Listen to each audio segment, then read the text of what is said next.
সজয় ও পলয় নামের দুই ভাই ছিল, কিন্তু তারা কেউ কারো মুখ দেখতেও রাজি ছিল না। তারা একে অন্যকে এতটাই ঘৃণা করত। তাদের একজন বৃদ্ধ মাও ছিল। পলয়, এই পলয়, কোথায় গেলি? তুই আজ মাঠে যাসনি কেন? আমি তো তোকে আগেই বলেছিলাম আজ তোর মাঠে কাজ করার কথা। কেন রে ভাইয়া? আমি তো তোকে আগেই বলেছিলাম আমি এমন করে রোদে পুড়ে পুড়ে কাজ করতে পারবো না, তুই মাঠে কাজ কর, আমার এসব আর কোলায় না। কি বললি পলয়? আমি মাঠে কাজ করব আর তুই বাড়িতে বসে বসে খাবি? তা হবে না, তোকেও মাঠে কাজ করতে হবে, সমানে সমান। আরে সজয়, তুই সব সময় পলয়ের সাথে কেন এমন করিস? ও তো তোর ছোট ভাই হয়, ওর হয়তো মন চাইছে না আজ মাঠে যেতে, কাল না হয়ে যাবে। তুই আজ চলে যা না বাবা। হ্যাঁ মা, তুমি এমন করে কেন বলছো? সব কিছুতে শুধু তুমি আমার দোষেই দেখতে পাও, তোমার ছেলের বুঝি কোনো দোষই নেই? তোমার ছেলে তো দোয়া তুলসী পাতা, তাই না? সব কিছুতে দোষ শুধু আমার, তাই না? তুই সব কিছুতে শুধু আমার দোষটাই দেখতে পাস। ঠিক আছে, তোরা থাম থাম, আমি না হয় মাঠে কাজ করতে যাব, তোদের কাউকে যেতে হবে না, তোরা ঘরে বিশ্রাম কর। হ্যাঁ হ্যাঁ মা, তুমিই যাও মাঠে কাজ করতে, তোমার ছেলে যখন যাবে না তুমিই যাও। এমন করেই প্রতিনিয়ত তারা দুই ভাই ঝগড়া ঝামেলা করতেই থাকতো। তাদের বৃদ্ধ মা তাদের দুই ভাইকে নিয়ে খুবই বিপাকে পড়ে গিয়েছিল। হ্যাঁ রে সজয় বাজান, কয়টা দিন ধরে আমার শরীরটা খুব খারাপ লাগছে, কখন যে কি হয় জানি না। আমি তোদেরকে কিছু কথা বলতে চাই। তোর বাপ বেঁচে থাকতে তোদেরকে নিয়ে খুব গর্ব করত, বলতো আমার দুইটা ছেলে মিলেমিশে চলবে, গ্রামে কত সুনাম হবে। কিন্তু তোরা দুজন তো একজনের মুখ আরেকজন দেখতেই পারিস না, এভাবে তাকিস না রে। আমার একটাই আবদার, তোরা দুই ভাই একসাথে মিলেমিশে থাক। এটা ছাড়া তুমি যেটাই বলবে সেইটাই শুনবো। তুমি এই ব্যাপার নিয়ে কোনো কথা বলবে না। আমি তোমার ছেলের মুখও দেখতে চাই না। তুমি সেইটা বলো, মরে যাওয়ার আগে কবে আমাদের জমিগুলো ভাগাভাগি করে দিয়ে যাবে? সজয় এভাবেই তার মায়ের সাথে খারাপ আচরণ করে কথা বলতে লাগলো। সজয়ের মা সজয়ের ব্যবহারে খুবই কষ্ট পেল এবং সজয়ের কথার আর কোনো উত্তর দিল না। পলয় বাজান, তুই যখন আমার পেটে 9 মাসেই ছিলি তখন ডাক্তার আপা বারবার বলছিল তোকে জন্ম দিলে নাকি আমি মরে যাব। আমি মৃত্যুর ভয় না পেয়ে তোকে জন্ম দিয়েছি, ভাগ্য গুণে আমিও বেঁচে গেছি। আমি তোর সেই মা বলছি রে বাজান, যে নিজের জীবন বাজি রেখে তোকে পৃথিবীর আলো দেখিয়েছি। তুই তোর ভাইয়ের সাথে কখনো খারাপ ব্যবহার করিস না, তুই সব সময় তোর ভাইয়ের সাথে মিলেমিশে থাকবি। ও তোর সাথে যতই খারাপ ব্যবহার করুক না কেন, এটাই আমার তোর কাছে শেষ আবদার। মা, তুমি তোমার জীবন বাজি রেখে আমাকে পৃথিবীর আলো দেখিয়েছো, তুমি আমার কাছে এটা আবদার করছো? এটা আর বড় কি মা? আমি তোমার সব কথা মানবো, আমি তোমার কথা অক্ষরে অক্ষরে পালন করব। গ্রামের কেউ আর তোমাকে বলবে না তুমি কুসন্তান জন্ম দিয়েছো, ভালো মতো বড় করতে পারোনি, ভালো শিক্ষা দিতে পারোনি। আমার জন্য তোমাকে এই কথা আর কেউ বলবে না, আমি ভালো মতো থাকবো।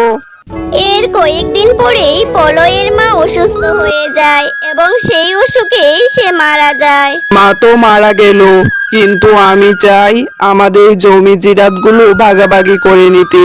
তুই তোর ভাগ নিয়ে যেখানে খুশি সেখানে চলে যা, আর আমিও আমার ভাগের জমিটা নিয়ে যা খুশি তাই করব, যেখানে খুশি সেখানে চলে যাব। ভাইয়া, আমার কোনো ভাগ লাগবে না, তুমি পুরো জমিটাই নিয়ে নাও, কিন্তু আলাদা হওয়ার কথা বলবে না। মা যে আমাদের কাছে শেষ আবদার করে রেখে গিয়েছে আমরা যাতে একসাথে থাকি, তুমি এই ভুলটা করো না ভাইয়া। না, আমি তোর সাথে থাকতে চাই না। তুই যদি জমির ভাগ না নেস তো না নে, কিন্তু আমার সাথে তুই থাকতে পারবি না, আমরা আলাদাই থাকবো। তাহলে আজ থেকে সব জমি জিরাতের মালিক আমি শুধু একলা, তুই নোস। তুই আর কিছুতে এসে ভাগ বসাবি না, নিজের জীবন জীবিকা কিভাবে নির্বাহ করবি সেটা তুই বুঝে নে। সজয় এভাবে তার ছোট ভাইকে টকিয়ে সবকিছু নিয়ে নিল।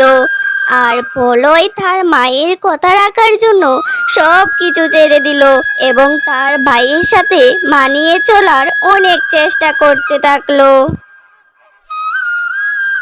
হ্যাঁ গো, তোমাকে আর কত বলবো, আমাদেরও তো একটা ভবিষ্যৎ আছে। আমরা কি সারা জীবন এই কুড়িয়ে ঘরে পড়ে থাকবো? আর তোমার বাপ দাদার সম্পত্তি তোমার ভাই একলা ভোগ করবে? তোমার ভাই তো প্রসাদের মতো বাড়িতে থাকে। তুমি কি জমির ভাগটা আনবে নাকি আমাকেই যেতে হবে? তুমি যদি এমন করতে থাকো না, আমি আর তোমার সংসারই করতে পারবো না। নিজের ভবিষ্যতের কথা ভাবো। তোমার মা কখনো তোমার ভালো চায়নি, এই জন্যই তো তোমার ভাইকে সবকিছু দিয়ে গেছে আর তোমাকে ওয়াদাবন্দি করিয়ে গিয়েছে যাতে কিছুই না নেও। হ্যাঁ গো, তুমি ঠিকই বলেছো। আমি মায়ের কথা রাখতে অনেক চেষ্টা করেছি ভাইয়ার সাথে মিলে থাকতে, কিন্তু ভাইয়া তো আমাদের সাথে মিলতেই চায় না। সে তো সব কিছু বুক করে খুব আরামে এসে চলছে, আর আমরা কিনা এক বেলা খেলে অন্য বেলা কি খাবো তা নিয়ে ভাবতে হয়। আমি এবার যাব আমার ভাগটা চাওয়ার জন্য। কি বলছিস কি? কোনো ভাগ টাক পাবি না? সেই দিন তো তুই বলেছিলি তোর কিচ্ছু চাই না, তাহলে এখন 5 বছর পরে এলি ভাগ নিতে? তা হবে না, আমি তোকে কোনো ভাগই দিব না, সব কিছু আমার। ঠিক আছে ঠিক আছে, মুখে বললেই সব কিছু তোমার হয়ে যায় না। মায়ের জন্য আমি অনেক বছর তোমাকে সহ্য করেছি, আর করব না। এবার আমি লোক ডাকবো, লোকেই বলে দিবে ভাগটা কার আসলে। তোমার ভাই যা শুরু করেছে, এবার হয়তো আমাদের সুখের দিনে টাকা শেষ হয়ে যাবে। আমরা এবার গরিব হয়ে যাব। সব সম্পত্তি দুভাগ করলে আমাদের আর কি থাকবে? তুমি অত চিন্তা করো না, ও যদি গ্রামে শালিয়াসি ডাকে ও অর্ধেক জমি পেয়ে যাবে ঠিকই, কিন্তু কোনোদিনও আমি ওকে শান্তিতে থাকতে দেব না। বাইয়ে বাইয়ে শত্রু, আমি ওর শত্রু হয়ে সারা জীবন ওর ক্ষতিই করে যাব। এরপর পলয় গ্রামের মানুষকে জড়ো করে। গ্রামের মানুষ অবশেষে পলয়কে পলয়ের ভাগ ফিরিয়ে দেয়, সজয়কে সজয়ের ভাগ। কিন্তু এতে সজয় মোটেও খুশি নয়। পলয়, তুই তো জমির ভাগ পেয়ে গেলি, এবার থেকে সুখে শান্তিতে টিকেই থাকতে পারবি, কিন্তু মাথায় রাখবি তোর চরম শত্রু আমি। মনে রাখিস, আমি তোকে শান্তিতে থাকতে দিব না। হ্যাঁ হ্যাঁ ভাইয়া, তুমি আমার শত্রু হয়ে থাকো, তাতে আমার কিছু যায় আসে না। শত্রুরা শত্রুর মতোই থাকে। আমিও অনেক তোমাকে সহ্য করেছি, আর করব না। এবার থেকে ভাইয়ের শত্রু ভাই, আমিও তোমার শত্রু হয়েই থাকবো। এটাই হবে আমাদের ফাইনাল খেলা, দেখবো কে জিতে আর কে হারে। এরপর এভাবেই এক ভাই আরেক ভাইকে ক্ষতি করার জন্য উঠে পড়ে লাগলো। আমাদের গল্পটি এখানেই শেষ। আপনাদের যদি আমার গল্পটি ভালো লেগে থাকে, লাইক কমেন্ট সাবস্ক্রাইব করবেন। ধন্যবাদ।